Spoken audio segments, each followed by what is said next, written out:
नाज़रीन खुशामदीद एक नई वीडियो के साथ हाजिर है। मैं हूं हसन रज़ा। फाइनली जो है फैसला हो गया है कि फैसल वाडा जो है वो एमक्यूएम की तरफ से उम्मीदवार होंगे। कुछ वोट्स की कमी है, वो पीपल्स पार्टी जो है वो फुलफिल कर देगी।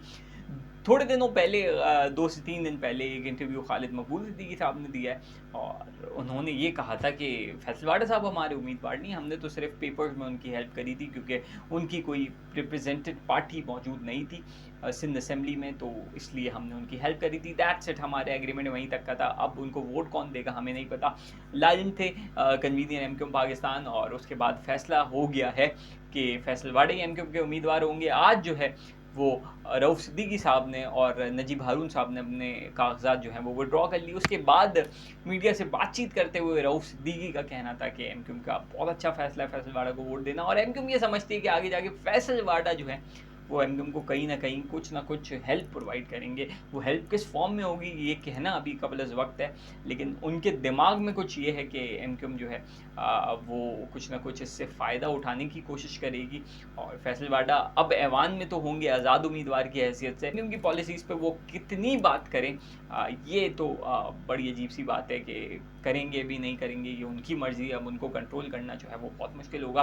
तो फैसल वाडा साहब को पेशगी मुबारकबाद सैनेटरशिप की, और अभी से जो है वो उनको बोलना शुरू कर दें सेनेटर फैसल वाडा। इसके अलावा एमक्यूएम की एक और सीट बनती है सैनेट में, और आमिर चिश्ती जो है वो एमक्यूएम के उम्मीदवार होंगे। तो आमिर चिश्ती साहब भी जो है वो सैनेट जा रहे हैं, और रऊफ सिद्दीकी साहब कराची से इलेक्शन भी हार गए। इतनी सारी सीट्स जीती थी लेकिन बदकिस्मती से जो है वो रऊफ सिद्दीकी के हिस्से में हारी हुई सीट आई, वरना ये सीट भी जीत जाते तो रऊफ सिद्दीकी साहब सूबाई में तो रह चुके हैं, कौमी में भी चले जाते।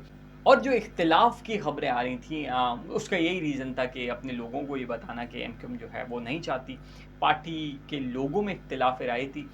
इख्तिलाफ़ राय तो जमहूरियत का हुस्न है, और इस तरीके से जो है इस बात को ख़त्म करा आई गई। बात ख़त्म, अब जो है वो सैनेट के इलेक्शन भी हो जाएंगे। अब दूसरी सूरत हाल ये है कि जो डॉन अखबार में जजेस के हवाले से चीज़ें आई हैं जो उन्होंने सुप्रीम जुडिशल काउंसिल को लिख के दिया है, तो जिस तरीके के इल्ज़ामात जजेस ने लगाए हैं इस्टेब्लिशमेंट के हवाले से, और इसका नुकसान इस्टेब्लिशमेंट को तो नहीं होगा, लेकिन ये है कि शहबाज हुकूमत के लिए आने वाले दिन बहुत ख़तरनाक हो सकते हैं। और लगता यही है कि बहुत लॉन्ग रन में जो है वो ये चीज़ें नहीं जाएंगी। दूसरी तरफ ये भी इत्तलात हैं कि पीटीआई से भी जो है वो कुछ ना कुछ चीज़ें फाइनलाइजेशन की तरफ हैं, और कुछ ना कुछ वहाँ से भी अच्छी खबरें निकलेंगी, जिसका फ़ायदा ये होगा कि सब लोग एक टेबल पे बैठ जाएंगे और नज़रिया उनका होगा कि भाई पाकिस्तान की बेहतरी, और पाकिस्तान की बेहतरी के लिए सब अपने अपने मफादात को पीछे छोड़ेंगे, और फेस सेविंग जो है वो सबको मिलनी चाहिए और मिलेगी। और यही होता है, हार जीत नहीं होती ऐसी चीज़ों में, किसी की हार नहीं है किसी की जीत नहीं है, बट मुल्क को आगे लेके जाना है। आने वाले दिनों में ऐसा लग रहा है कि कुछ ना कुछ रास्ता निकाला जाएगा।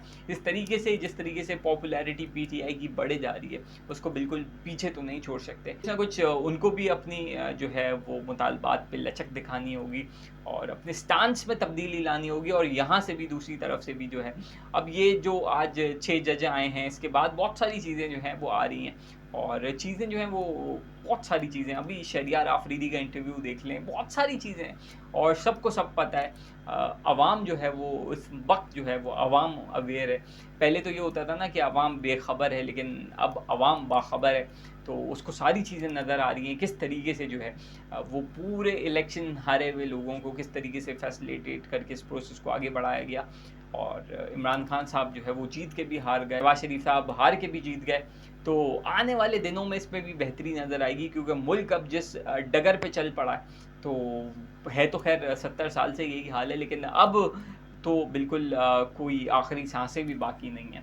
तो इसको संजीदगी से देखना चाहिए, और हुक्काम बाला को भी चाहिए कि इस पे जो है वो जल्द से जल्द डिसीजन लें और पाकिस्तान को बेहतरी की तरफ लेके जाएं। फिर दहशतगर्दी का भी आगाज़ हो गया, बलूचिस्तान हो और भी दूसरी जगहें हैं, अब वहाँ पे भी थ्रेट्स हैं कि कुछ ना कुछ हो सकता है, तो इन चीज़ों को भी देखना होगा। और पाकिस्तान को अंदरूनी भी साजिशों का सामना है, बैरूनी भी साजिशों का सामना है, तो आपस में ये वक्त जो है वो बहुत कठिन है। तो जल्द से जल्द सारे स्टेक होल्डर्स जो हैं वो इन चीज़ों पे बैठें और इन मामलात को हल करें, ताकि पाकिस्तान जो है वो इन ख़तरात से जो है, अगर ऐसी कोई चीज़ आती है तो पाकिस्तान जो है वो हर तरीके से इनको टैकल करने के लिए तैयार हो।